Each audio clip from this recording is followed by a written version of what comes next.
गुरु प्रकाश जी से लेकिन जवाब ले लेते हैं। गुरु प्रकाश जी, वो कह रहे हैं विकास पर भी बात करना चाहते हैं, लेकिन विकास तो हुआ ही नहीं है, उसको ही चुनौती दे रहे हो। तो नहीं, बहुत अच्छी बात है। नहीं, ताहिर जी की बातों को मैं गंभीरता पूर्वक सुन रहा था।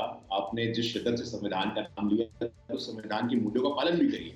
जब आपकी बारी आए तब आप बोलिए, जब आपकी बारी नहीं तो आप मत बोलिए। आपने मुझसे कुछ पॉइंटेड सवाल पूछे, मैं आपको पॉइंटेड जवाब दूंगा। आपने कहा विकास कहाँ हुआ है। देखिए Sumera ji, centre for monitoring Indian economy, ये भारतीय जनता पार्टी की तो संस्था है नहीं। उन्होंने अनएम्प्लॉयमेंट डेटा रखा था और उसमें जम्मू कश्मीर का पता है आपको क्या था? मात्र 9%, राजस्थान 19%, गोवा 22%। तो जम्मू कश्मीर उस महीने में डोडा के एक गांव में पहली बार बिजली पहुंची है 70 सालों में। विकास नहीं हुआ है। 28,400 करोड़ का इंडस्ट्रियल पैकेज। अभी लगभग 7.5 लाख ऐसे हैं जम्मू कश्मीर, 7.5 लाख गांव ऐसे हैं जम्मू कश्मीर बॉर्डर के पास जहां पे आरक्षण का लाभ पहुंचा है। 370 के वजह से जम्मू कश्मीर की महिलाएं, 370 की वजह से जम्मू कश्मीर का दलित समाज, वाल्मीकि समाज जो वेस्ट पाक से आया हुआ रिफ्यूजी था, वो आरक्षण ही नहीं पा पाता था। वो वाल्मीकि समाज का व्यक्ति सफाई कर्मचारी से आगे कुछ जॉब के लिए अप्लाई नहीं कर सकता था। और 370 की बात आप करते हैं, देश के पहले प्रधानमंत्री जवाहरलाल नेहरू ने क्या कहा था? ये धारा घिसते घिसते घिस जाएगी। हमने तो उसका अनुसरण किया है। 370 संविधान में कहा था, मैं पूछना चाहता हूं, टेम्पररी और ट्रांजिशन था। तो बार बार 370 के साथ चर्चा को लेके आना, जब आपको हमें साथ मिलकर के ये चर्चा करनी चाहिए कि नया जम्मू कश्मीर कैसा होगा, नया जम्मू कश्मीर आने वाले भविष्य में कैसा होगा और देश के नए ग्रोथ स्टोरी में पार्टिसिपेट कैसे करेगा। बिल्कुल। और गुरु प्रकाश जी, इस पर तो स्थिति साफ है, सरकार साफ कर चुकी है कि यहाँ से तो वापसी नहीं हो सकती। यहाँ से आगे का रास्ता क्या है उस पर चर्चा होनी चाहिए और उस पर चर्चा करने के लिए बैठक है। हमारे साथ ज़ीशान जावेद साहब भी मौजूद हैं। ज़ीशान जावेद राणा नेशनल कॉन्फ्रेंस से हैं। ज़ीशान जावेद साहब, यहाँ से आगे का रास्ता कश्मीर के विकास का, लोकतांत्रिक प्रक्रिया को बहाल करने का पीडीपी के नेशनल कॉन्फ्रेंस के मुताबिक कैसे तय किया जाएगा और क्या होना चाहिए प्रमुख एजेंडा? क्या बात रखेंगे प्रधानमंत्री के साथ बैठक में आज फारूक अब्दुल्ला?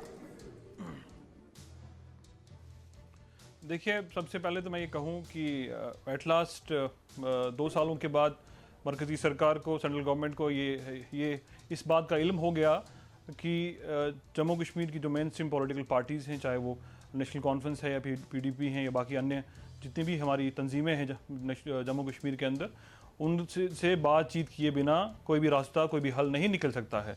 आज जिस तरीके से प्रधानमंत्री साहब ने डायलॉग प्रोसेस शुरू किया है, नेशनल कॉन्फ्रेंस उसका वेलकम करती है। नेशनल कॉन्फ्रेंस ने हमेशा से डायलॉग प्रोसेस, जो माजी में जितने भी डायलॉग प्रोसेस हुए हैं, नेशनल कॉन्फ्रेंस ने उनका हमेशा से वेलकम किया।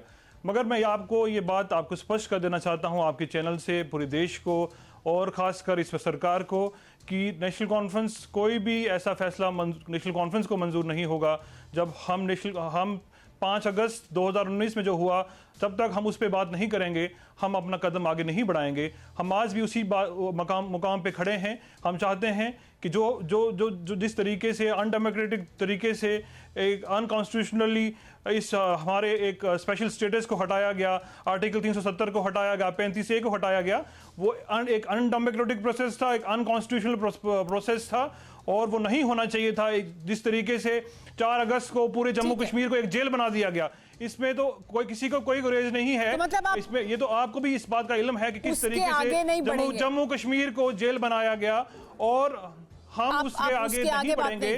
डायलॉग प्रोसेस है, हम जरूर उसमें लेकिन फिर डायलॉग प्रोसेस, हमारा स्टेटस दिया गया था, लेकिन डायलॉग प्रोसेस तो 2 तरफा बातचीत से होगा। अगर आप एक स्टैंड पर कायम हैं और आप उससे बिल्कुल भी हिलना नहीं चाहते हैं और आगे बढ़ना और बात करना नहीं चाहते हैं, तो फिर डायलॉग कैसे होगा? देखिए, मैं आपको ये बात बता दूं, मैंने पहले भी ये स्पष्ट कर दिया, नॉर्मलसी कैसे आएगी? कॉन्फ्रेंस डायलॉग के हक में है, मगर वो नॉर्मलसी, मैं आपको ये बात बता दूं, जब 2014 के इलेक्शंस हुए थे तो कश्मीर में 70% लोगों ने वोट डाले थे। आज अब देख लीजिए, बीडीसी के चुनाव किए, डीडीसी के चुनाव किए, कितने लोगों ने पार्टिसिपेट किया। उससे ये दर्शाता है कि आपकी पॉलिसी जो है जम्मू कश्मीर को लेके, बीजेपी की पॉलिसी हमेशा से गलत रही है। ये उनके मंशूर में था 370 को हटाना, मगर 370 जम्मू कश्मीर की लोगों के साथ जुड़ा है, उनके इमोशंस के साथ जुड़ा है। आप लोगों के अगेंस्ट जाके, उनकी विल के अगेंस्ट जाके कोई फैसला नहीं ले सकते। हमें जेल में डाल के, हमारे लीडरशिप को जेल में डाल के, हमारे लोगों को बंद करके, यहाँ टेलीफोन लाइंस कट करके आप फैसला लेते हैं तो वो हमें मंजूर नहीं होगा। अभी तो बातचीत हो रही है जिसमें शिरकत कर रहे हैं, हम वेलकम करते हैं। आज बातचीत होगी। जी हाँ, हमारा रामकृपाल जी, बिल्कुल इसी पर बात आगे बढ़ाते हैं। रामकृपाल जी, हम ठीक है सर। मैं ये खत्म एक बात रखना चाहूंगा यहाँ पे कि आज जो डायलॉग प्रोसेस प्राइम मिनिस्टर के द्वारा जो शुरू किया गया है, हम उसका वेलकम करते हैं और हम चाहते हैं कि हमारे मुद्दों पे बात की जाए, 370 पे, 35A पे, हमारे स्पेशल स्टेटस पे बात की जाए, हमारे स्टेटहुड पे बात की जाए, उससे आगे हम बढ़ेंगे। उसके आगे बढ़ेंगे। राम कृपाल जी, चर्चा में सकारात्मक क्या निकल सकता है अगर ये रुख है? और जाहिर सी बात है ये एक एजेंडा है जो गुपकार गठबंधन बार बार कहता रहा है, वो अपनी उन बातों को तो रखेंगे ही जिन पर वो राजनीति करते रहे हैं अभी तक जम्मू कश्मीर में। यहाँ से आगे का रास्ता पर कैसे तय होगा? क्या कुछ निकल कर आ सकता है इस बैठक से अहम? देखिए, अभी जो प्रवक्ता जी बता रहे थे, मैं इसी बात को कह रहा हूं कि बेहतर हुआ कि कोई एजेंडा नहीं है। जिनके दिलों में जहां भी जो भी कशिश है, जो भी जख्म है, खुल करके बातचीत हो जाए। जो उनका दर्द है वो भी सामने रख दिया जाए। जो सरकार की मजबूरी है, जो जनता को लेकर के चलती है, कि जनता का दर्द देखती है कितने सालों में वहां क्या क्या रहा। मैं आपको एक चीज बता दूं कि जब अमित शाह ने लोकसभा में ये कहा था और ये सवाल चैलेंज किया था पूरी देश की संसद के सामने कि आप मुझे इतने सालों में ये 370 का इसका कितना फायदा हुआ है, आप मुझे बता दीजिए, क्वांटिफाई कर दीजिए। कोई नहीं कुछ बोला। राज्यसभा में भी उन्होंने सवाल कहा था, लोकसभा में भी कहा था कि मैं चैलेंज करता हूं कि आप बता दीजिए मुझे क्या फायदा हुआ है, और नुकसान उन्होंने गिनाए थे। तो मेरा ये कहना है कि देखिए, अभी तक 5 अगस्त के पहले का कश्मीर होगा नहीं होगा वो एक अलग की बात है, लेकिन बात ये सही है, कश्मीर इस मुल्क का हिस्सा है।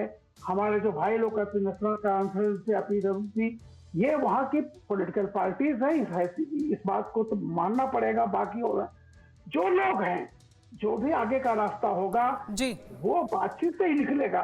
और ये चाहे जितने शिकवा शिकायत होगी वो एक प्रधानमंत्री के सामने एक टेबल पर बैठेंगे, और वहाँ के जम्मू कश्मीर के राज्यपाल भी उसमें हैं, हमारे देश के गृह मंत्री भी उसमें हैं, बहुत महत्वपूर्ण लोग हैं।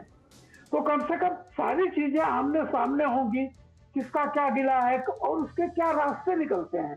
तो मैंने जो कहा कि एक प्रोसेस शुरू हुआ है और अच्छा है, लोग अपना दर्द बयां करें, और स्वागत तो सभी कर रहे हैं, स्वागत भी सब कर रहे हैं और सकारात्मक रूप से हिस्सा लेने के लिए पहुंचे भी हैं। तो जाहिर सी बात है वो पॉजिटिव नोट पर एक शुरुआत तो हुई है, उससे आगे का रास्ता कैसे निकलेगा और कैसे इस गतिरोध को खत्म किया जा सकता है, कैसे बातचीत के टेबल पर बैठकर आगे का रास्ता निकाला जा सकता है, उसी पर चर्चा होगी इस बैठक में भी और उसी पर बात कर रहे हैं हम भी।